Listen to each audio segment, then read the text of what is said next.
Welcome, my friends.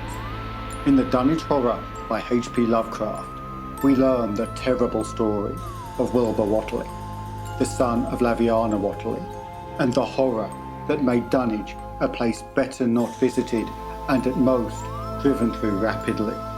In Part 3, Wilbur Whatley travelled to Miskatonic University in search of the Necronomicon. Failing to borrow it, he made a vain attempt to steal it, resulting in his death and the revelation of his true fall. In Part 4, the horror escapes the Whatley house, going on a rampage, tearing through local cattle and terrifying the people of Dunwich. Now hear how it cut through the upper Miskatonic Valley, tearing through herds, homes and families. Be sure to stay hidden, for you do not want to attract his attention. Come and sit for Part 4, as it's time to enter the Cave of Chronicles.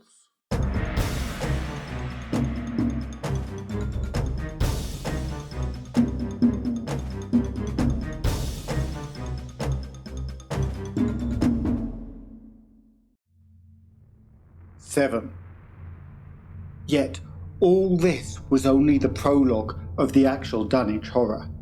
Formalities were gone through by bewildered officials, abnormal details were duly kept from press and public, and men were sent to Dunwich and Aylesbury to look up property and notify any who might be heirs of the late Wilbur Whatley. They found the countryside in great agitation, both because of the growing rumblings beneath the domed hills and because of the unwanted stench and the surging lapping sounds which came increasingly from the great empty shell formed by Whatley's boarded up farmhouse. Earl Sawyer, who tended the horse and cattle during Wilbur's absence, had developed a woefully acute case of nerves. The officials devised excuses not to enter the noisome boarded up place, and were glad to confine their surveys of the deceased's living quarters, the newly mended sheds, to a single visit. They filed a preponderous report at the county house in Aylesbury, and litigations concerning heirship are said to still be in progress among the innumerable Whatleys, decayed and undecayed, of the upper Miskatonic Valley. An almost interminable manuscript in strange characters, written in a huge ledger and adjudged a sort of diary because of the spacing and the variations in ink and penmanship, presented a baffling puzzle to those who found it on the old bureau which served as its owner's desk. After a week of debate, it was sent to Miskatonic University, together with the deceased's collection of strange books, for study and possible translation. But even the best linguists soon saw that it was not likely to be unriddled with ease. No trace of the ancient gold with which Wilbur and old Whatley always paid their debts has yet been discovered. It was in the dark of September 9th that the horror broke loose. The hill noises had been very pronounced during the evening, and dogs barked frantically all night. Early risers on the 10th noticed a peculiar stench in the air.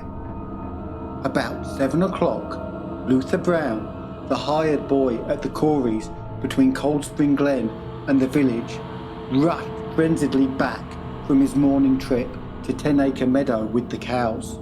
He was almost convulsed with fright as he shambled into the kitchen, and in the yard outside, the no less frightened herd were pawing and lowing pitifully, having followed the boy back in the panic they shared with him. Between gasps, Luther tried to stammer out his tale to Mrs. Corey.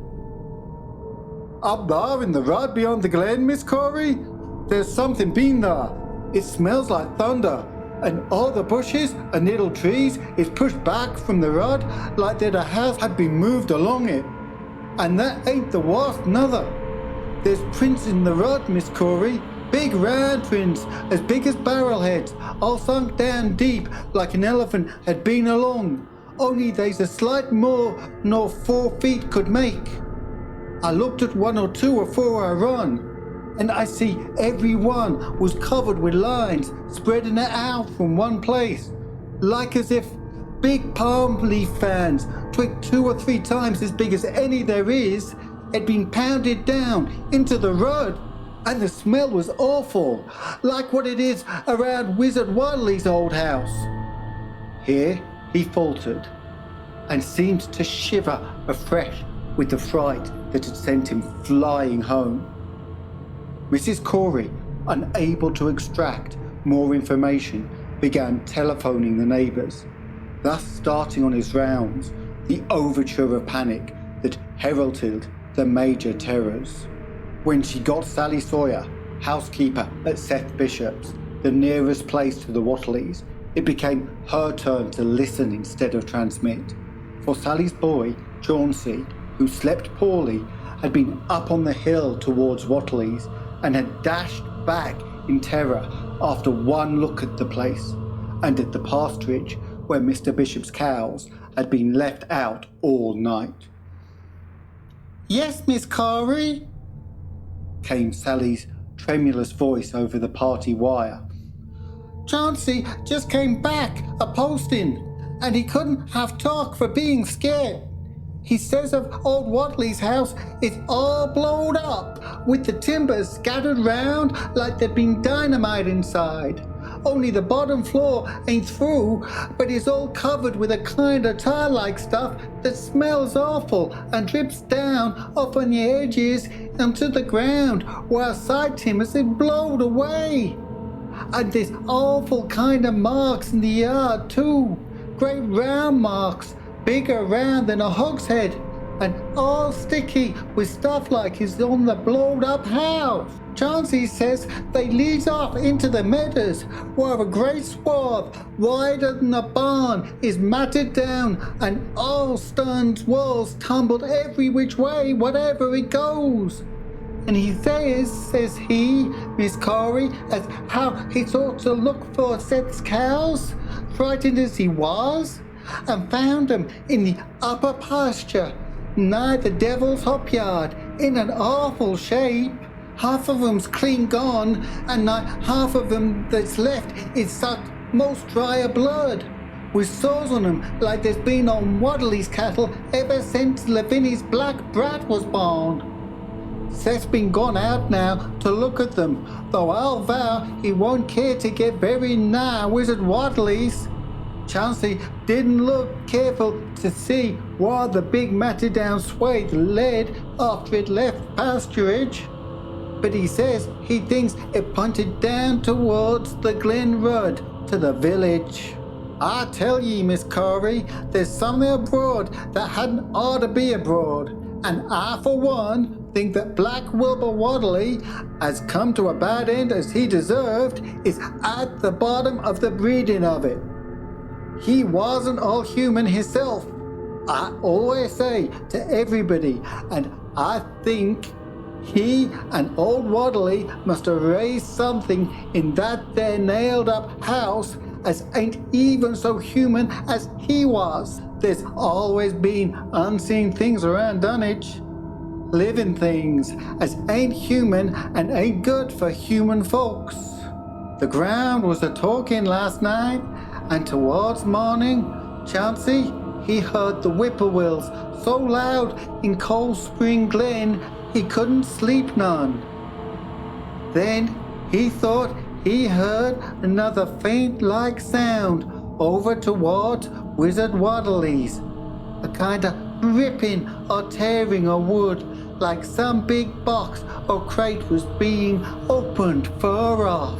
What with this and that, he didn't get asleep at all till sunup, and no sooner was he up this morning, but he's got to go over to the Whatleys and see what's the matter. He see enough, I tell ye, Miss Corey. This don't mean no good, and I think as all the men folks ought to get up a party and do something. I know something awful's about, and I feel my time is nigh. Though only God knows just what it is.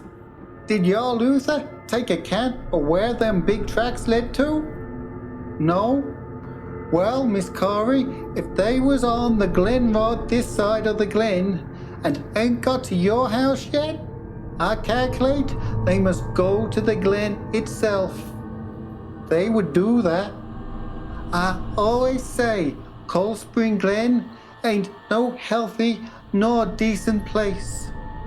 The whippoorwills and fireflies there never did act like they were creatures of God. And they's them as say ye can hear strange things a rushing and a talking in the air down there if ye stand in the right place, atween the rock falls and Bear's Den. By that noon, fully 3/4 of the men and boys of Dunwich were trooping over the roads and meadows between the newly made Whatley ruins and Cold Spring Glen, examining in horror the vast monstrous prints, the maimed bishop cattle, the strange noisome wreck of the farmhouse, and the bruised matted vegetation of the fields and the roadsides. Whatever had burst loose upon the world had assuredly gone down into the great sinister ravine, for all the trees on the banks were bent and broken, and a great avenue had been gouged into the precipice hanging underbush.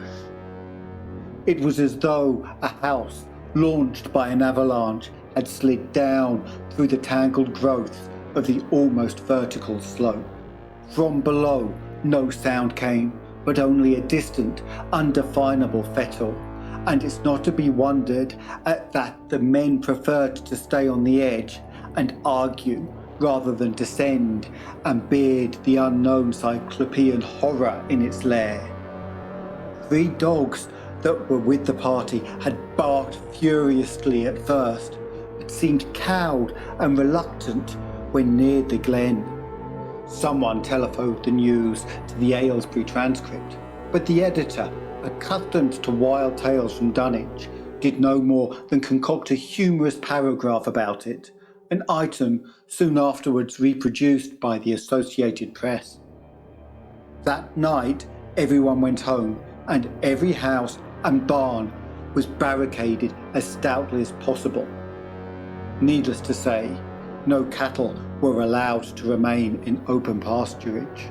About 2 a.m, a frightful stench and the savage barking of the dogs awakened the household at the Elmer Fry's on the eastern edge of Cold Spring Glen, and all agreed that they could hear a sort of muffled swishing or lapping sound from somewhere outside. Mrs. Fry proposed telephoning the neighbours, and Elmer was about to agree when the noise of splintering wood burst in upon their deliberations. It came apparently from the barn and was quickly followed by a hideous screaming and stamping amongst the cattle. The dogs slavered and crouched close to the feet of the fear-numbed family. Fry lit a lantern through force of habit, but knew it would be death to go out into that black farmyard. The children and the womenfolk whimpered, kept from screaming by some obscure vestigial instinct of defence which told them that their lives depended on silence. At last, the noise of the cattle subsided into a pitiful moaning, and a great snapping, crashing and crackling ensued. The Frys, huddled together in the sitting room, did not dare move until the last echoes died away far down in Cold Spring Glen. Then, amidst dismal moans from the stable and the demonic piping of the late whippoorwills in the glen, Selina Fry tottered to the telephone and spread what news she could of the second phase of the horror. The next day, all the countryside was in panic, and cowed, uncommunicative groups came and went where the fiendish thing had occurred. 2 titan swathes of destruction stretched from the glen to the Fry farmyard, monstrous prints covered the bare patches of ground, and one side of the old red barn had completely caved in. Of the cattle, only about a quarter could be found and identified. Some of these were in curious fragments, and all that survived had to be shot. Earl Sawyer suggested that help be asked from Aylesbury or Arkham, but others maintained it would be of no use. Old Zebulon Whatley, of a branch that hovered about halfway between soundness and decadence, made darkly wild suggestions about the rites that ought to be practiced on the hilltops.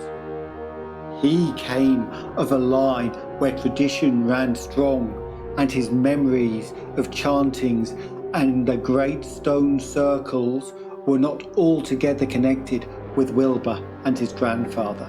Darkness fell upon a stricken countryside, too passive to organise for real defence. In a few cases, closely related families would band together and watch in the gloom under one roof, but in general there was only a repetition of the barricading of the night before, and a futile, ineffective gesture of loading muskets and setting pitchforks handily about. Nothing, however, occurred except some hill noises, and when the day came, there were many who hoped that the new horror had gone as swiftly as it had come.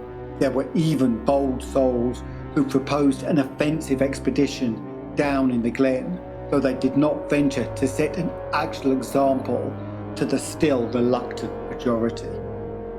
When night came again, the barricading was repeated, though there was less huddling together of families. In the morning, both the Fry and the Seth Bishop households reported excitement amongst the dogs and vague sounds and stenches from afar, while early explorers noted with horror a fresh set of monstrous tracks in the road skirting Sentinel Hill. As before, the sides of the road showed bruising indicative of the blasphemously stupendous bulk of the horror, whilst the conformation of the tracks seemed to argue a passage in two directions, as if the moving mountain had come from Cold Spring Glen and returned to it along the same path. At the base of the hill, a 30-foot swathe of crushed shrubbery and saplings led steeply upward, and the seekers gasped when they saw that even the most perpendicular places did not deflect the inexorable trail.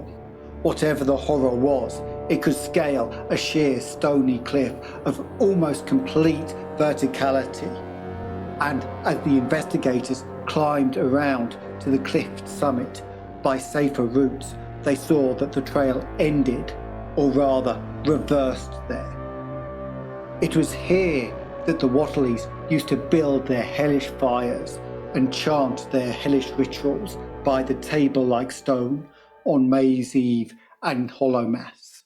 Now that very stone formed the centre of a vast space thrashed around by the mountainous horror, whilst upon its slightly concave surface was a thick, fetid deposit of the same tarry stickiness observed on the floor of the ruined Whatley farmhouse when the horror escaped.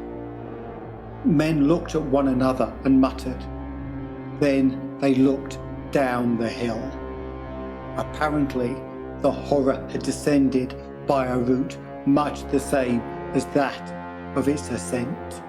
To speculate was futile. Reason, logic, and normal ideas of motivation stood confounded. Only old Zebulon, who was not with the group, could have done justice to the situation or suggested a plausible explanation. Thursday night began much like the others, but ended much less happily. The whippoorwills in the glen had screamed with such unusual persistence that many could not sleep, and about 3 a.m, all the party telephones rang tremulously. Those who took down their receivers heard a fright-mad voice shriek out, "Help! Oh my God!" And some thought a crashing sound followed the breaking off of the exclamation. There was nothing more. No one dared do anything, and no one knew till morning whence the call came. Then, those who had heard it called everyone on the line and found that only the Frys did not reply. The truth appeared an hour later, when a hastily assembled group of armed men trudged out to the Fry place at the head of the glen. It was horrible, yet hardly a surprise. There were more swathes and monstrous prints, but there was no longer any house. It had caved in like an eggshell, and amongst the ruins nothing living or dead could be discovered, only a stench and a tarry stickiness. The Elmer Frys had been erased from Dunwich. So ends Part 4 of the Dunwich Horror. In Part 5, we hear how Dr. Armitage put his health and sanity on the line, researching in dark tomes until his mind began to crack. If you enjoyed the tale, click like to let others know. Subscribing will let you travel with us on future adventures, and the bell notifying you as we set off. If you want to join our band of intrepid explorers of the unknown, come visit us on Patreon. Let me know in the comments if you would like to experience more Lovecraft in later episodes, and if there are any specific stories you would like to see portrayed in this format. If you join my Patreon, you can share in the discussion about the stories told with both myself and other members. See the description for details of the Patreon, our other social media pages, and for a link to Canje Studios, where you can find out about Arkham Horror board game. Until next time, farewell, and keep your loved ones close, as you never know what creatures might roam in the night.